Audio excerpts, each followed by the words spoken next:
Welcome to Two Hotties and a Naughty, a podcast about life's little victories, hotties, and constant disappointments, naughties. Here are your hosts, Michael Beck, Hicks, and Dwight Slappe.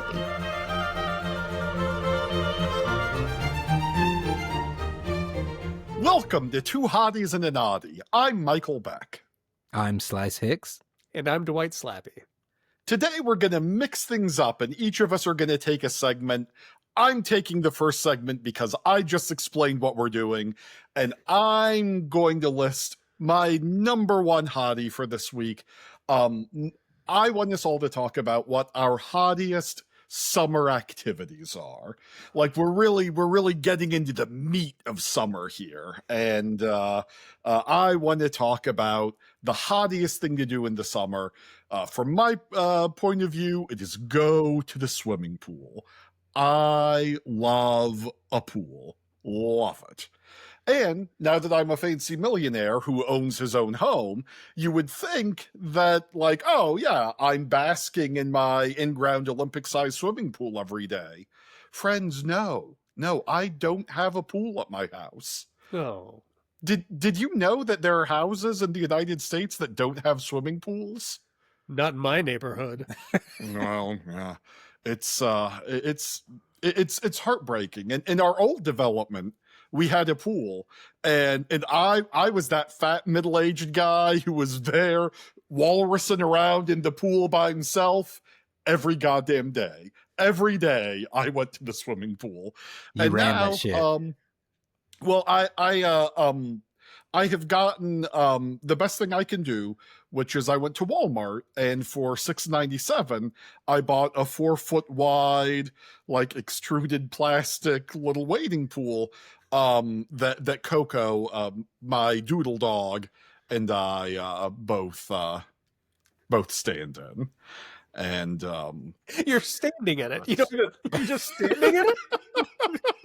Well, if I were to sit in it, just all of the water would be displaced. And God, Coco please- would be sad. Please tell me this is in your front yard. Oh no, Dwight, it's in my living room. It's humid outside. I'm not going out there. I love a pool as well.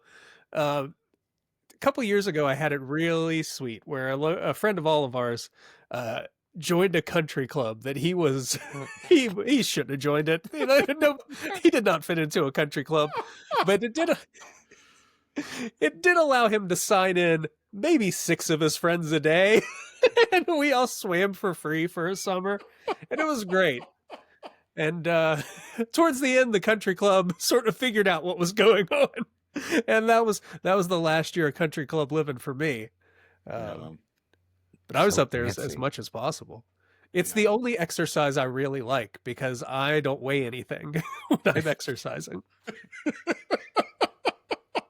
I'm alarmed to find out that you were those people who were sneaking into the club all the time, apparently. Getting the water all greasy.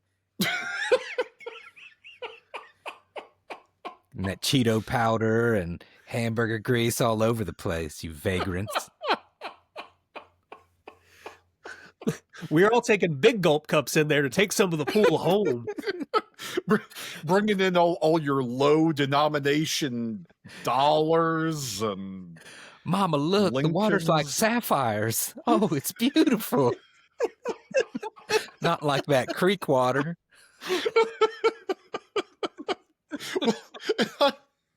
I knew something was amiss when we were having one of our eyes wide shut orgies in the club with all of our weird masks, and there were these guys who just had paper sacks over their heads. Thought you were getting robbed again. I'm ashamed to even have an orgy at this club at this point. Remember when these orgies used to mean something? Ugh, that bag's from Aldi, not even Kroger. Disgusting. Drain the tank, drain the pool. This must be cleansed. They're not even wearing the proper masks. That's a sleep apnea mask.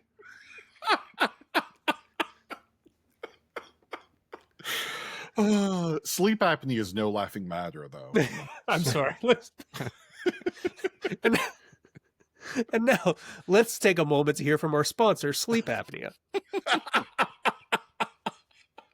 I don't know why it picked the three of us. Yeah. In delightful news, one of the medical ailments I don't have is sleep apnea. And knock on wood. So, Yet. well, I'm hoping that gout and sleep apnea will both hit me on the same night. Oh, it's a miracle. Where you just become that big fat guy from Dune. You just wake up one day, all your hair's gone. Wait a It would minute. be nice to be able to fly, though. It's true. It's true. It's a sacrifice worth making.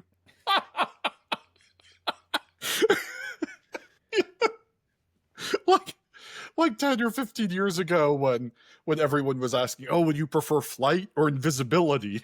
Like they never talked about the downside of flight was right. This is the hidden genie cost of magic. Yes, yeah, the monkey's paw. Yeah. Of course. Slice, what's your favorite thing about summer? Well, I don't like to. Well, I do like to cool off during the summer, but I love that heat. That heat behind a grill, man. I love grilling and chilling. So that's what I like to do. Get that propane tank filled up. Get down there. Get some hot dogs, hamburgers. Remember how we used to do it Mansour style?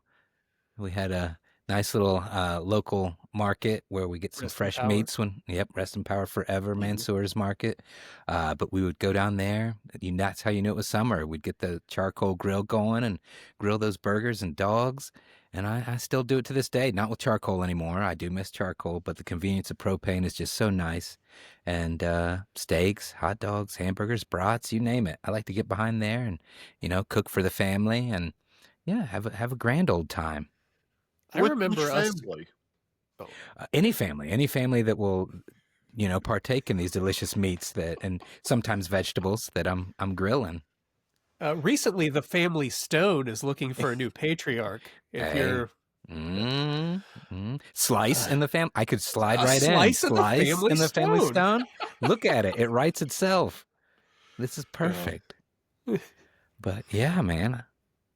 I remember us being younger and us getting the bratwurst with cheese in the middle and thinking we were goddamn kings. Oh yeah, yep, 100%. I was like, how do they do it? This is amazing. But that shit would burn your lips like nothing else. That cheese became lava inside of it when you took it off of there.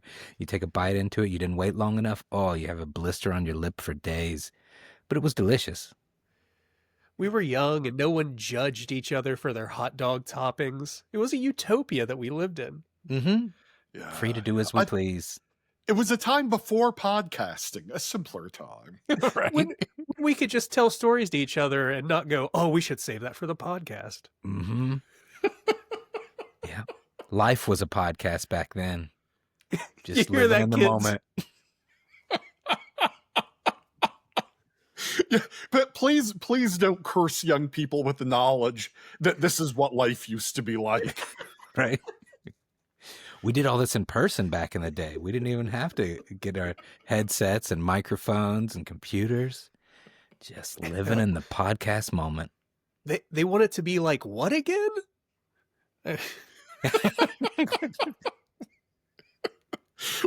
We all just had to take the grill into that big room in the basement that had the mainframe, and we just sat in there.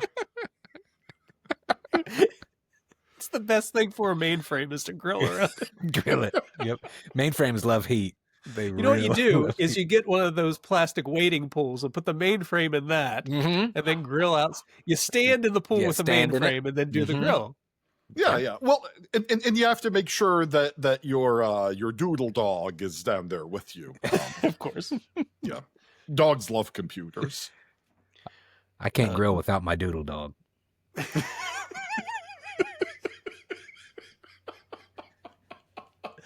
So write that down for a shirt. My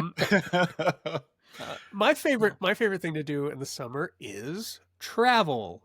I like to get out of town. Yes. This coming Thursday, Leanne and I are going to see, I don't know, a little podcast called My Brother and Me in Columbus. It's a nice little day trip. We're going to do that. And Columbus, Ohio? Columbus, Ohio. The Columbus, Ohio. The Columbus, yes.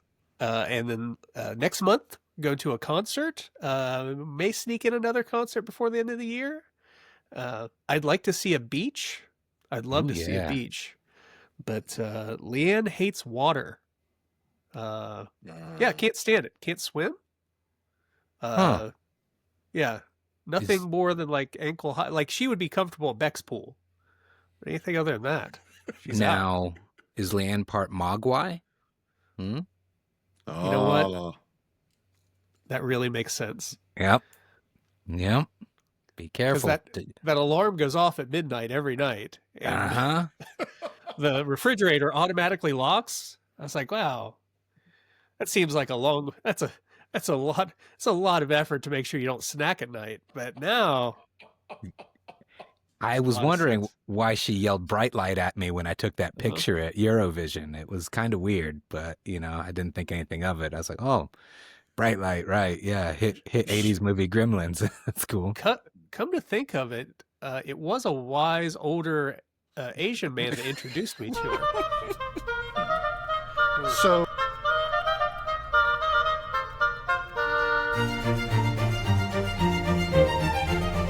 all right, well, speaking of summer and beating the heat, for my selection of hotties, I'm going to go with your favorite hottie summertime snack. Now, as has been the case for our first 10 episodes, a lot of my stuff is food driven. But anyways, mine, melons. No, get your mind out of there. Melons like watermelons and cantaloupes, okay? I'm not the biggest honeydew guy, but I do love watermelon and cantaloupes. And when I was doing some research, do you guys know that there's like a whole variety of like melons and like especially Asia? There's a melon, the Santa Claus melon. It's pretty wild. Tell us more. What? Yeah. Like, I mean, let's see. Let me get a little description here. Or Christmas melon. It's also Santa Claus or Christmas melon because it's harvested later in the season. So this doesn't apply because that's not summer. This is about summer. So I'm talking watermelon, cantaloupes, but I do want to branch out and try some of these other melons sometimes. But, I just think it's a delicious, cool, refreshing snack. You can put it on ice. You can chill it. You can grill it. I've grilled watermelon once. It was all right. Yes. I didn't, I don't think I really executed as well. Now I've learned a little bit. I could put some mint on there, really dress it up nicely. And it's so guilt-free. It's mostly water. It's refreshing. It's hydrating. Do you have anything there on your computer about the Jesus is the reason for the season melon? That's what we call it in my house. No, but I did find the Happy Holidays honeydew. That's here. Of course, Happy Holidays. Oh, good old muskmelon, man. Good old muskmelon. Ooh, can you imagine? Oh, no worst food than the muskmelon. You cut it open and it's just full of apartheid and resentment. It'll randomly catch fire. Great. These muskmelons, they look an awful lot like a cantaloupe, but, I don't know. It's all in the branding. That's true. Oh, wait. Nope, they are cantaloupes. Supermarkets often sell them as cantaloupes, but these melons, but these melons originated from Iran are actually muskmelons. Wow, fascinating. Well, but this is our weekly Wikipedia section. Yeah, you too can read Wikipedia. I just want to give the listener facts, sometimes branch out, try a muskmelon. You know what? Actually, I saw in Italy, they will mix up some cantaloupe with some prosciutto. That sounds pretty tasty to me. I haven't done it yet, but I will. Yeah. I saw someone do it on pizza. Now, probably. Cantaloupe wrapped in prosciutto is delicious. It's one of my favorite little summertime party treats. Yeah. See, I sprinkle a little tahine on there and on watermelon or cantaloupe, and that's pretty good. Pretty easy on the go, nothing too fancy. But as a kid, I loved the watermelon, and now as an adult, and it's pretty cliche, but I am all cantaloupe and honeydew all the time. all right. I maybe I need to revisit honeydew because I do love cantaloupe. We've been getting a lot of those lately, and I've been partaking in that a little more than watermelon. So a bad honeydew is a terrible thing. Yeah. But if you can find one just right, Yeah. might be the winner amongst the three. A good honeydew is really a joy, and I think they're such a lovely crisp color that green. I really love honeydew. yeah. It is the most likely to get picked out of my fruit salad though if it's not a good one. 'Cause- And to be a little serious and tenderhearted for a moment, I really associate honeydew melons with my grandfather. My grandfather liked honeydew melon and introduced me to them and taught me what they were. And I like the name honeydew because it remind me of Professor Honeydew on the Muppets. So I have a good childhood memory there. Yeah. Plus, your grandfather had a great rack. Oh yeah, there it is. Yeah, just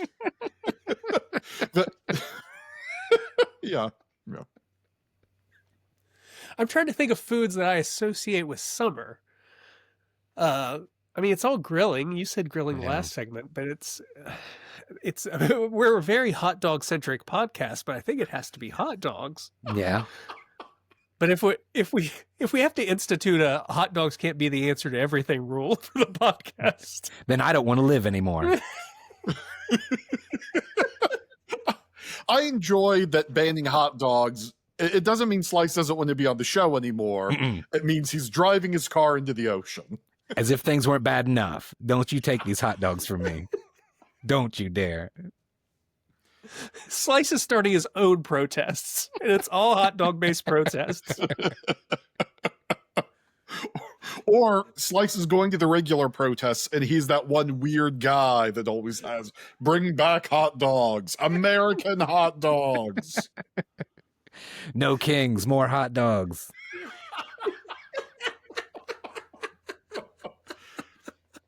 Also, that's not a bad way to get people to turn out to the protests, I think. Right? So, Absolutely. I'll bring the grill. I'll just start grilling dogs for everybody. You make some new friends. You're like, fuck, let's do this every week. Let's do this, man. Then nobody shows up for a military parade off in somewhere in DC because everyone's here getting these dogs. Yeah. But then our side just starts to descend into chaos because we fight over not having enough tofu dogs. And someone burnt their lip on the brat with cheese in the middle. And they're really mad. There are no vegan buns. Yeah. Buns, how dare you? I'm gluten intolerant. And so forth. What about you, The Beck? other thing that popped. Oh, sorry. Well, I'm not going to say hot dogs because again, I will say a nice Amish macaroni salad. Ooh, yes. Like kind of thick. I like that. Carrots, onions, maybe a little celery in there. Yeah. What makes an Amish macaroni salad different from just sort of generic macaroni salad? That's how they label it at Kroger. All right. That is my. Yeah. I think they I use assume mustard, also there don't was they? no electricity used when they made it. Yeah, the last thing I want is electrical refrigeration powering my macaroni salad. I want that bad boy sitting out on the counter for 5 hours before I dig in. Mmm, soupy. That spoiled macaroni salad has raised so many barns. So you guys, your stuck up refrigerated attitudes, get out of here. I want that Mennonite potato salad. That's the one I want. What's that like? It's good. They It's can got use electricity, so it's cold, Right. baby. Yeah. But it's in an ankle length skirt. right. Right? Okay. Yep. I see him sometimes at amusement parks. It's cool. We acknowledge your presence. It's all right. It's cool. Have fun. You're fine. It's You're all cool. right. I dig your salads. I dig your salads.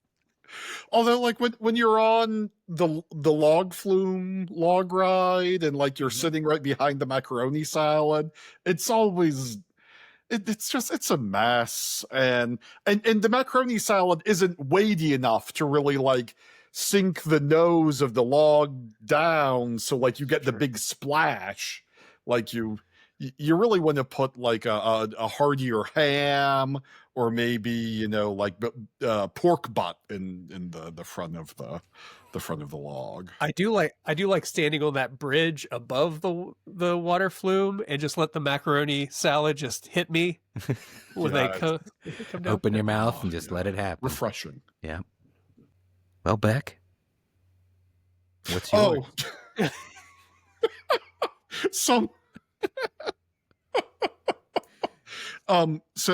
Someday I'll remember that. There are three of us. That we do a podcast together. Oh gosh, all this time I really should have been thinking of a favorite summer food.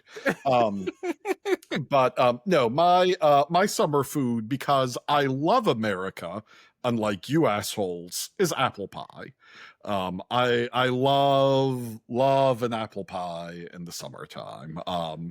And apple pie is one of those things where like I will enjoy just the total lowest level garbage, like off-brand Hostess like hand pies that you can get 10 of for 39 cents.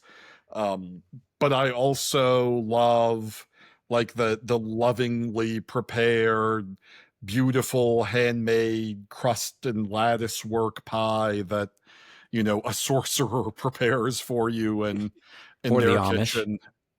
Yes, yeah. The apple pie is just it's such a beautiful, elegant food, I think, in all its forms. I like it. Do you ever? I love me a pie. Do you ever throw some ice cream on that apple pie?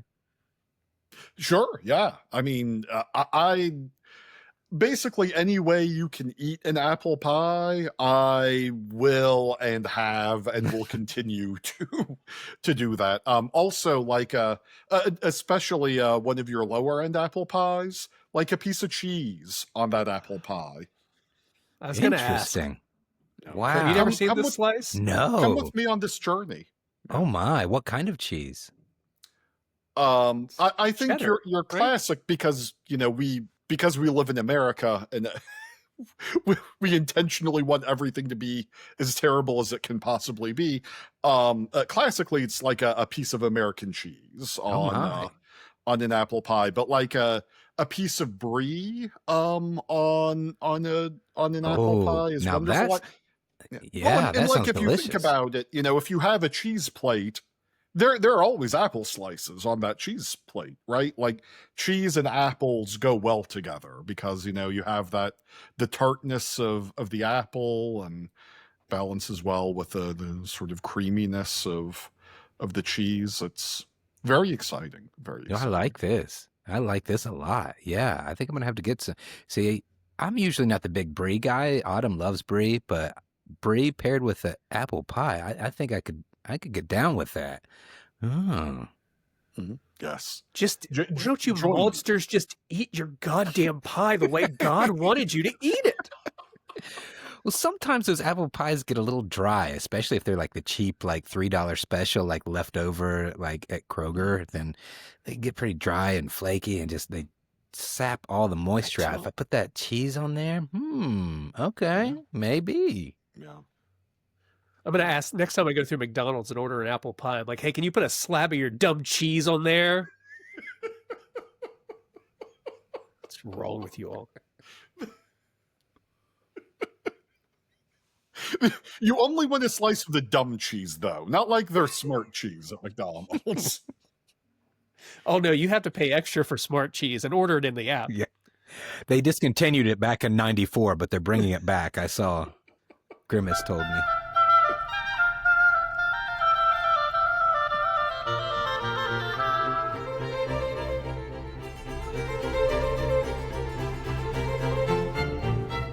All right, we're back.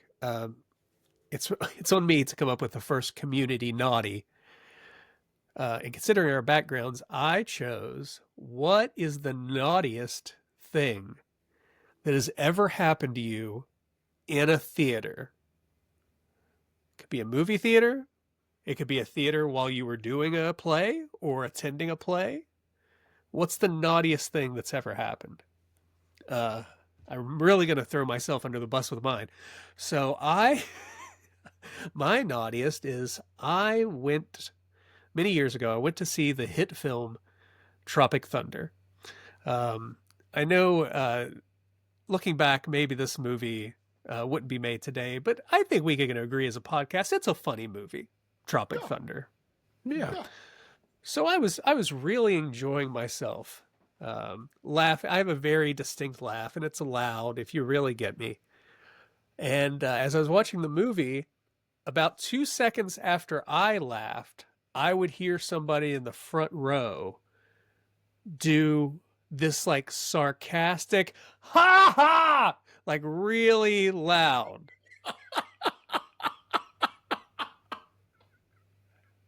And it happened a few times, like, okay, all right, I'm enjoying the movie. And about halfway through the movie, ha ha, again and again and again. And eventually I'm like, you motherfucker. Who is this asshole in the front of the theater making fun of my laugh when I'm having a good time? Again and again and again and again. And I can't remember the friends I was with, but I got to the point where I'm gonna go say something to this guy. This movie's gonna end. And I can hear it. It's in front of me. I'm going to go down there. I'm going to find out what this guy's problem is. Ha, ha, ha, ha. Credits roll. Lights come up. I'll be right back. I go down to the front of the theater. I turn to the front row. And there he is.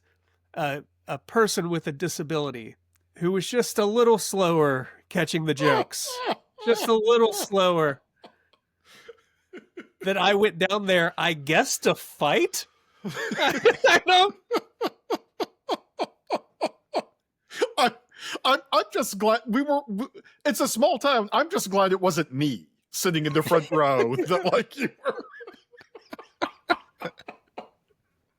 No, this is a guy in a wheelchair just watching the movie, having a great time. Yeah. And I turn around the corner and the people he's with look at me and he looks at me and I'm just like, oh, sorry, I'm just looking for my friend. Like, oh, yes, he was, my friend was up here.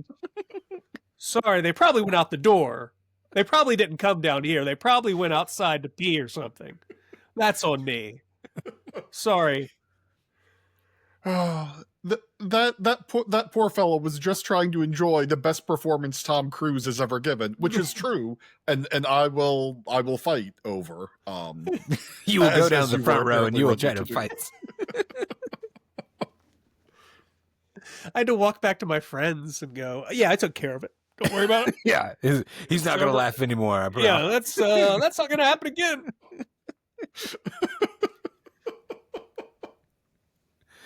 Oh man. Beck, what do you got? So okay, I'll go in this direction. So I was seeing a live performance where like people wear costumes and get up on stage and pretend they're other people. Yeah, actual live theater, ladies and gentlemen. It was I'm not actually positive what the specific play was, but I think it was a production of Who's Afraid of Virginia Woolf, occurring at Marshall University Theater, our shared alma mater. And our friend Dave Hall was in this play, and there was a scene where he opens a box and looks at what's in the box, and the audience doesn't see what's in the box. But I knew what was in the box.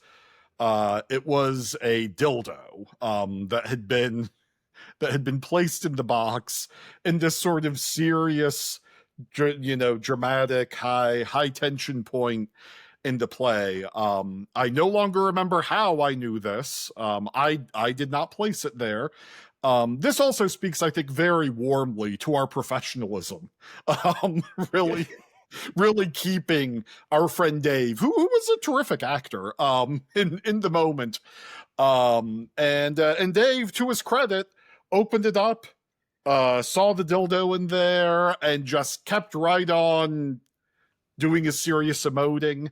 And I thought, this is I'm seeing some real American ass acting up here on the stage. The words of Edward Albee are really speaking right through Dave Hall, past the dildo into the audience's ears. And our friend Dave, who sometimes did not enjoy a joke at his expense, totally rolled with the punches after the show, and said, I almost lost my shit, but I didn't, and I enjoy it. So yeah, that I think that was probably my naughtiest moment, because I resisted not having my Dwight style laugh when they opened the box at this sort of serious dramatic juncture.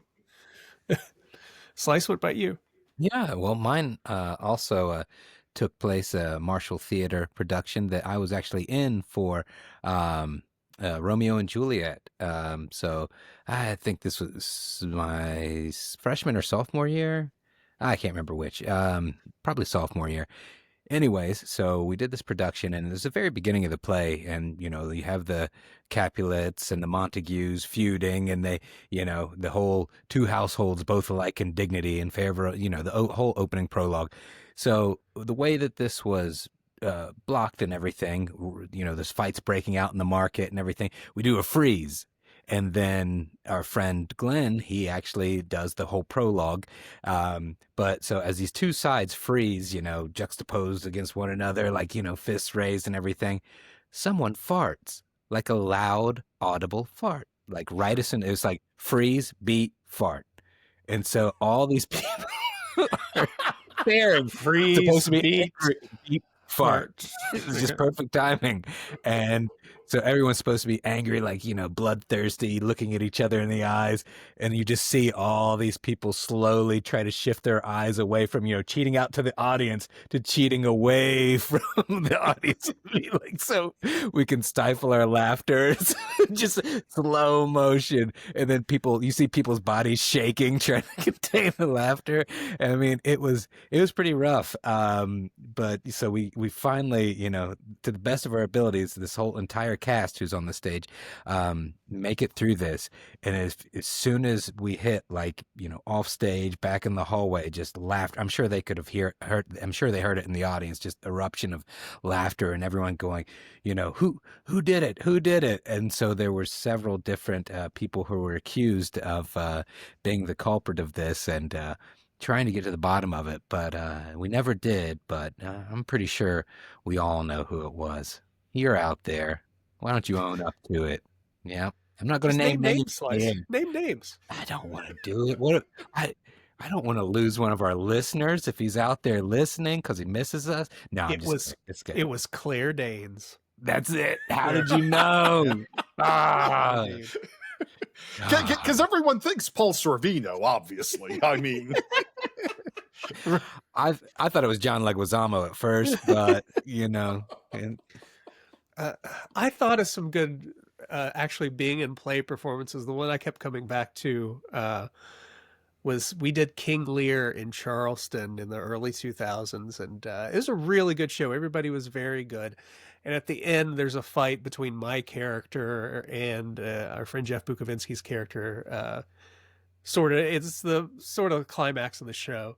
And a herald comes out to announce the fight and the rules, whatever.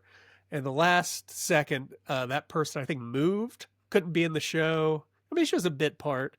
The director comes to us opening night. I got somebody to cover for it. Don't worry. So it's very intense. We're about to fight. And here comes this herald. And all we hear is, sound the call. And there were trumpets. And then you hear, again! Like, it just killed every bit of momentum that the show had going. Oh. This person might as well have spit into a spittoon in the middle of it. It's tragic.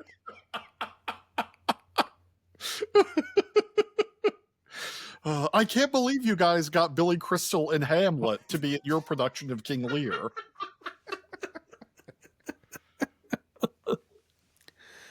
Beck, the last show either of us were in, I believe, Griffin McElroy gave a challenge to everyone to mention a fruit every night. Just shoehorn the name of a fruit into the show. Yes. And by the end of the show, I played this horribly blustery character that I didn't want to play, but I was just screaming across the theater, "You're as moist as a kumquat!" Just like really stuff that didn't go in the show at all. You smell like a muskmelon.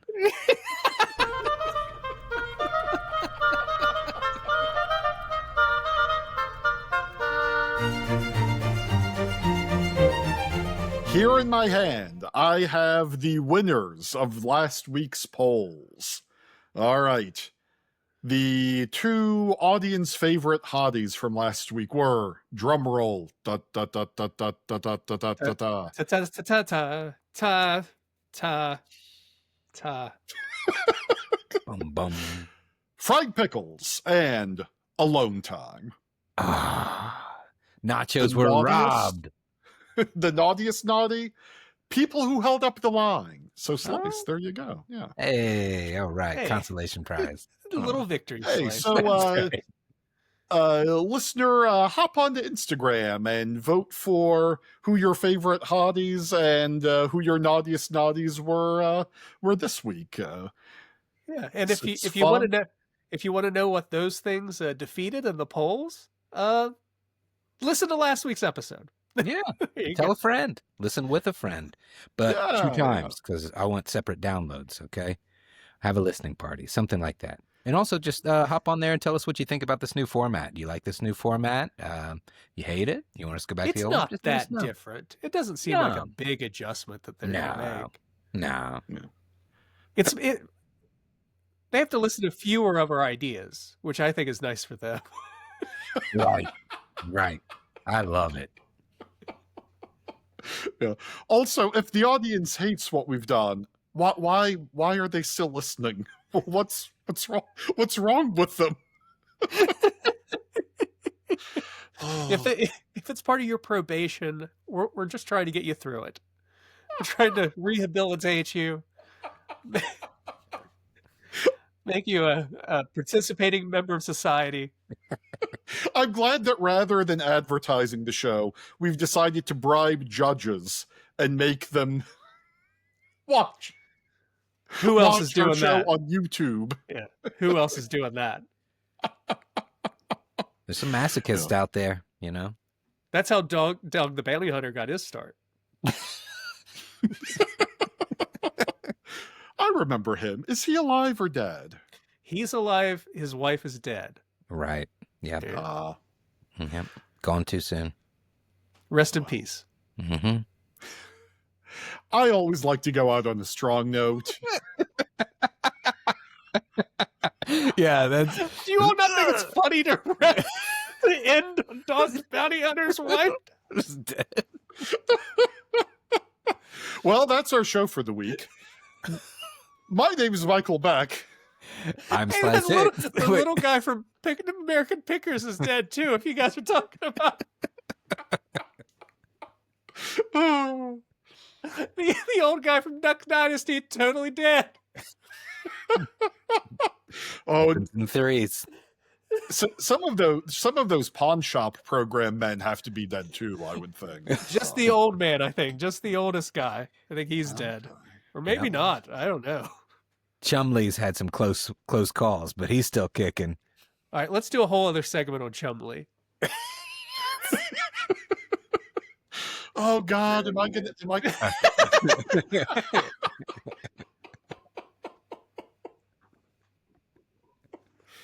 Goodbye, everybody. Thanks for listening. Have a great week. Good night. I love you.